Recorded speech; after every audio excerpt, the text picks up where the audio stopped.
Sinimulan nang ipatupad sa ilang bansa sa Gulf region ang midday work break kasunod ng pagpasok ng panahon ng tag-init upang maiwasan ang heat stress ng mga manggagawang direktang nakababad sa init ng araw.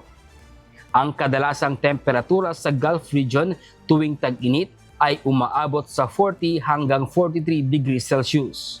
Ang taunang outdoor work ban o mas kilala bilang midday work break ay kadalasang ipinatutupad mula Hunyo hanggang Setyembre. Layunin nitong maprotektahan ang mga outdoor workers laban sa mga sakit na dulot ng matinding init ng araw, gaya ng heat exhaustion, heat stroke, dehydration at sunburn.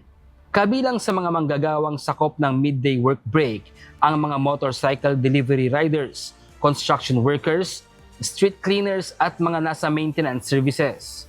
Sa Qatar, sinimulang ipatupad noong June 1 hanggang September 15 ang taunang work ban na nagbabawal sa pagtatrabaho mula alas 10 ng umaga hanggang alas 3:30 ng hapon. Samantala, sa United Arab Emirates at Kingdom of Saudi Arabia, mahigpit na ipatutupad ang midday work ban sa loob ng 3 buwan na magsisimula sa June 15. Ang mga kumpanyang lalabag sa ipinatutupad na work ban ay papatawan ng mga administratibong parusa gaya ng pansamantala o permanenteng pagsasara ng negosyo.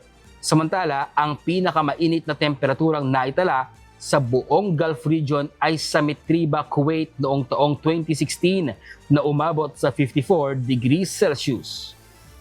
Bradley Robuza, humahataw sa balita ngayon.